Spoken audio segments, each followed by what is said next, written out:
പരസ്പരം ആരോപണങ്ങൾ തൊടുത്തും വാഗ്ദാനങ്ങൾ ആവർത്തിച്ചും ആം ആദ്മി പാർട്ടി, ബി.ജെ.പി, കോൺഗ്രസ് കക്ഷികൾ ഡൽഹിയിൽ പ്രചരണം പൂർത്തിയാക്കിയിരിക്കുകയാണ്. ഭരണ തുടർച്ചയ്ക്ക് ആം ആദ്മി പാർട്ടി ശ്രമിക്കുമ്പോൾ അട്ടിമറിയിലൂടെ ഭരണം പിടിക്കാനുള്ള ശ്രമത്തിലാണ് കോൺഗ്രസും അതുപോലെ തന്നെ ബി.ജെ.പിയും. ബി.ജെ.പിക്കായി പ്രധാനമന്ത്രി നരേന്ദ്രമോദി, കേന്ദ്ര ആഭ്യന്തരമന്ത്രി അമിത്ഷാ എന്നിവർ പ്രചരണത്തിനെത്തിയപ്പോൾ കോൺഗ്രസ് പാളയത്തെ രാഹുൽ ഗാന്ധി, പ്രിയങ്ക ഗാന്ധി തുടങ്ങിയവരാണ് നയിച്ചത്. കടുത്ത രാഷ്ട്രീയ പോരാട്ടത്തിനാണ് ഇക്കുറി രാജ്യ തലസ്ഥാനം സാക്ഷ്യം വഹിക്കാൻ പോകുന്നത്. മാറിയ രാഷ്ട്രീയ സാഹചര്യങ്ങൾ കാരണം ആം ആദ്മി പാർട്ടിയുടെ മേൽക്കൈ ഇടിഞ്ഞുവെന്ന് ബി.ജെ.പി അവകാശപ്പെട്ടപ്പോൾ ത്രികോണ മത്സരത്തിന് മാറ്റുകൂട്ടാൻ കോൺഗ്രസ് ശക്തമായ പ്രചരണമാണ് നടത്തിവരുന്നത്. പരസ്യ പ്രചാരണം അവസാനിച്ചു കഴിഞ്ഞു. ഇനി ഡൽഹിയിൽ വോട്ടെടുപ്പാണ് നടക്കാനിരിക്കുന്നത്. ഏറെ പ്രത്യേകതകളുള്ള ഡൽഹി നിയമസഭാ തിരഞ്ഞെടുപ്പിൽ ആരു ജയിക്കുമെന്ന് ഒരിക്കലും മുൻകൂട്ടി പ്രവചിക്കാൻ സാധിക്കില്ല എന്നതാണ് വാസ്തവം. എന്തെന്നാൽ ആം ആദ്മി പാർട്ടി കഴിഞ്ഞ 2 തവണയും ഇവിടെ വ്യക്തമായ ഭൂരിപക്ഷത്തിന് വിജയിച്ചിരുന്നു. എന്നാൽ ഇക്കുറി അവർക്ക് ഏകപക്ഷീയമായ മുൻതൂക്കം അവകാശപ്പെടാനും കഴിയില്ല എന്നതാണ്. നിലവിൽ ഡൽഹി തിരഞ്ഞെടുപ്പിൽ നിർണായകമാകുന്ന ഒട്ടേറെ ഘടകങ്ങളുണ്ട്. ആം ആദ്മി പാർട്ടി തങ്ങളുടെ ചൂൽ ചിഹ്നത്തിൽ തന്നെയാണ് ഇത്തവണയും ജനവിധി തേടുന്നത്. മറുവശത്ത് ബി.ജെ.പി താമരയും കോൺഗ്രസ് കൈപ്പത്തിയിലുമാണ് മത്സരിക്കുന്നത്.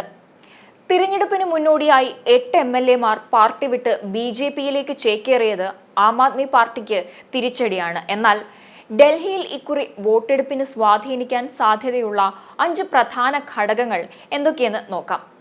ആദ്യത്തെ കാരണം അല്ലെങ്കിൽ ഘടകമെന്ന് പറയുന്നത് ഡൽഹിയിലെ 67% കുടുംബങ്ങളും മധ്യവർഗത്തിൽപ്പെട്ട ആളുകളാണ് എന്നതാണ്. അതിനാൽ ഈ വിഭാഗത്തെ അവഗണിച്ചുകൊണ്ട് തിരഞ്ഞെടുപ്പ് സാധ്യമല്ല.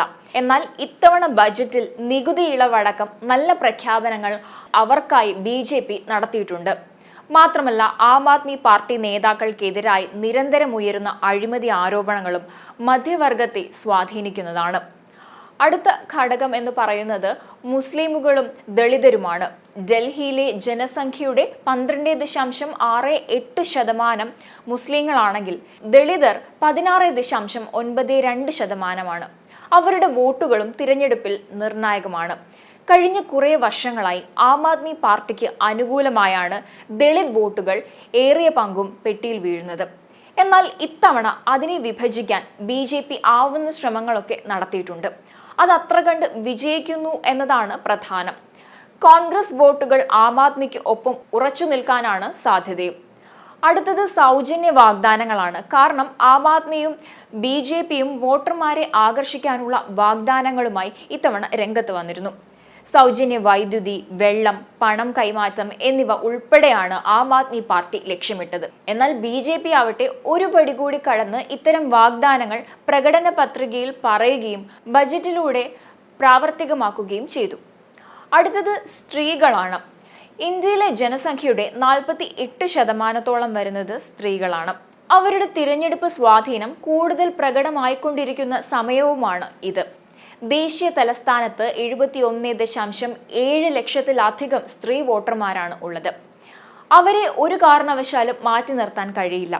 ബി.ജെ.പിയും ആം ആദ്മി പാർട്ടിയും ഒരുപോലെ ധനസഹായം വാഗ്ദാനം ചെയ്തിട്ടുണ്ട്. ഏറ്റവും പ്രധാനപ്പെട്ടത് എന്ന് പറയാവുന്ന മറ്റൊരു ഘടകം തിരഞ്ഞെടുപ്പിലെ പ്രധാന മുഖമാകുന്ന വ്യക്തിയാണ്. ആം ആദ്മി പാർട്ടിയുടെ മുഖമായി അരവിന്ദ് കെജ്രിവാൾ തന്നെയാണ് ഇക്കുറിയും രംഗത്തുള്ളത്. അദ്ദേഹം തന്നെയാണ് മുഖ്യമന്ത്രി സ്ഥാനാർത്ഥി എന്നത് നേരത്തെ തന്നെ പ്രഖ്യാപിക്കുകയും ചെയ്തിരുന്നതാണ്. എന്നാൽ മറുവശത്ത് ബി.ജെ.പി മുഖ്യമന്ത്രി സ്ഥാനാർത്ഥിയെ പ്രഖ്യാപിക്കാതെ നരേന്ദ്രമോദിയെ ഉയർത്തിക്കാട്ടിയാണ് പ്രചാരണം നടത്തുന്നത്. എന്തായാലും ബി.ജെ.പി, കോൺഗ്രസ്, ആം ആദ്മി പാർട്ടി എന്നിവർ നേർക്കുനേർ മത്സരിക്കുന്ന ഡൽഹിയിൽ ഇത്തവണ ആരെ തുണയ്ക്കുമെന്നാണ് ഇനി കണ്ടറിയേണ്ടത്. ശനിയാഴ്ചയാണ് തിരഞ്ഞെടുപ്പ് ഫലം പ്രഖ്യാപിക്കുന്നത്.